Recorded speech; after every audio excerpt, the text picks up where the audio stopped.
Nossa floresta está indo embora, os nossos animais morrem aos poucos e em breve poderá ser a gente. Afinal, o que está acontecendo com o Pantanal? Vem comigo que eu vou te explicar. Eu sou Vinícius Bonfim e seja muito bem-vindo ao Informacionei, o seu melhor canal de atualidades. Sem enrolação e de uma forma simples, vamos entender o que está acontecendo lá no Pantanal. O que está acontecendo com o Pantanal?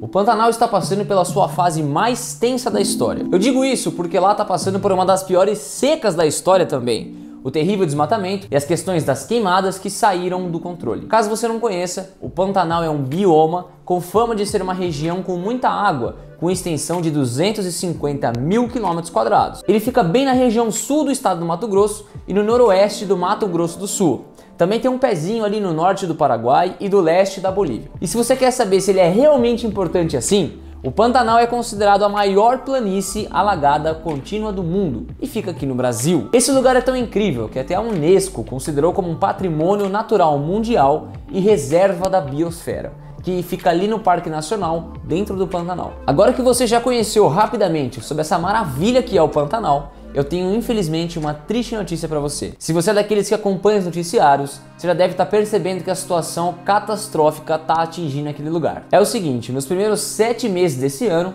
o principal rio do Pantanal chegou a atingir o nível mais baixo nos últimos 50 anos. Não choveu, o desmatamento subiu, o rio não encheu e o tempo ficou seco e os incêndios começaram a aparecer com muito mais frequência. Enquanto isso, do outro lado, a fiscalização ambiental por conta do governo diminuiu drasticamente. O INPE apontou ainda que de janeiro a julho desse ano foi a época que mais teve queimada desde os anos 90. Para ser mais exato ainda, o mês de julho foi o que teve mais fogo, com 1.684 focos de incêndio. Com esses dados a gente já começa a perceber que não é de hoje que as queimadas são presentes lá no Pantanal, assim como também acontece na Amazônia, mas o perigo é que se isso aconteceu no passado, de forma alguma deveria estar acontecendo nos dias atuais. Mas acontece que o problema é extremamente grave. Até setembro de 2020, cerca de 12% do Pantanal já foi devastado por conta do fogo. Em números, passam de 2 milhões de hectares, que é cerca de 10 vezes o tamanho da cidade de Rio de Janeiro e São Paulo juntos. Dá pra você ter uma noção? Algumas cidades que ficam no estado do Mato Grosso do Sul e lá no Mato Grosso já sentiram os impactos dessa queimada. O exemplo disso são as nuvens de fumaça que literalmente cobriram as cidades. E aí vai nascer outro problema. Estamos passando pela pandemia do coronavírus, que exige muito do nosso pulmão. As fumaças complicam demais a nossa saúde porque elas podem causar doenças respiratórias. Então olha aqui comigo o rolo que isso aí tá dando. O fogo nasce em um lugar, ele cruza os estados e interfere diretamente na saúde do ser humano, além de ser uma baita catástrofe natural.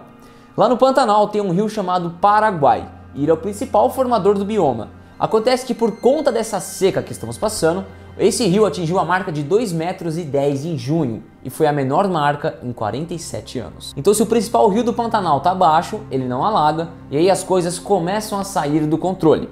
Para a gente entender por que a água do rio está baixa, é por conta da falta de chuvas. E segundo os pesquisadores em entrevista ao jornal BBC Brasil, o período de seca pode ocorrer de repente em alguns anos e é o que pode estar acontecendo agora. A última seca brutal no Pantanal foi lá nos anos 60. Outro ponto é que as mudanças climáticas causadas pelo homem também podem influenciar, mas ainda é muito cedo para a gente dizer que é só por conta disso. E quando eu disse das mudanças causadas pelo homem, um dos fatores é o desmatamento na Amazônia, que ele reflete diretamente na questão das chuvas. Isso porque a Amazônia é fundamental para poder abastecer outros biomas que estão espalhados pelo nosso país. Quando desmatam lá e as coisas mudam, vai refletir em tudo que está ao redor dela. E de quem é a culpa disso tudo?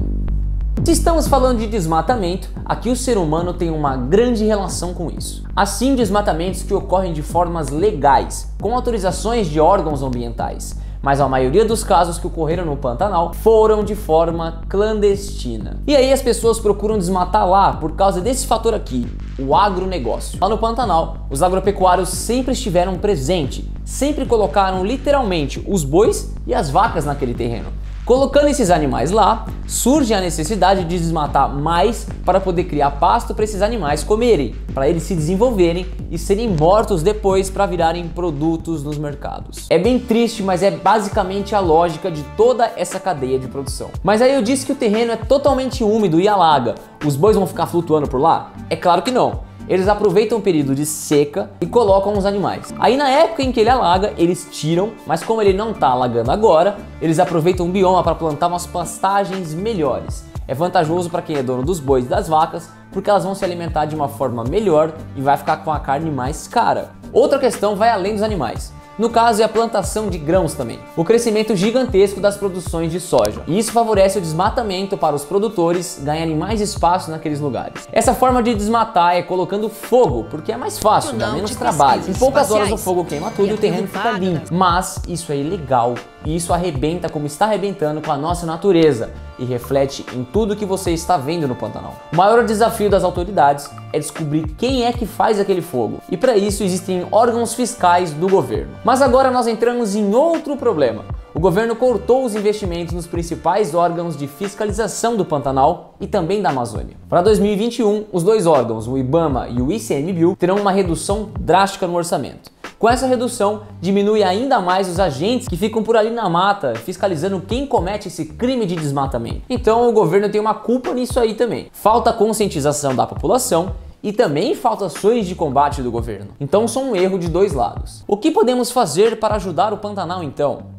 Literalmente não dá pra gente sair de casa com uma mangueira na mão ou com um balde e sair ajudando por aí. Mas existem algumas formas e a tendência é que essas queimadas só vão melhorar quando a chuva aparecer. A primeira forma é doar dinheiro para os principais órgãos que cuidam da Amazônia e do meio ambiente. Essas ONGs são focadas em cuidar, zelar e procurar denunciar os criminosos que estão fazendo isso, criar maneiras de proteger o meio ambiente. Aqui na descrição do vídeo eu vou deixar alguns para você conhecer e se você quiser você pode ajudar também. A segunda forma é repensar sobre os seus hábitos de consumo. Se o desmatamento cresce por conta da agropecuária, é porque o consumo de carne aqui no Brasil é extremamente alto.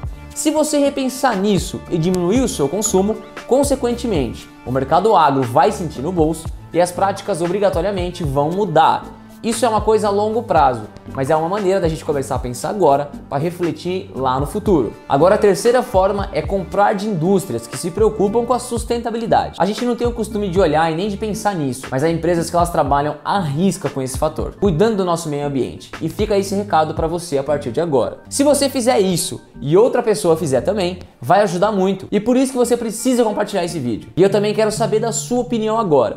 Você acha que o governo ele deve se preocupar mais com isso? Ou as pessoas que realmente precisam se conscientizar? Ou os dois? Escreve aqui embaixo nos comentários pra gente falar mais disso aí. Se você gostou desse vídeo, deixa um like porque ajuda o meu trabalho a informar outras pessoas.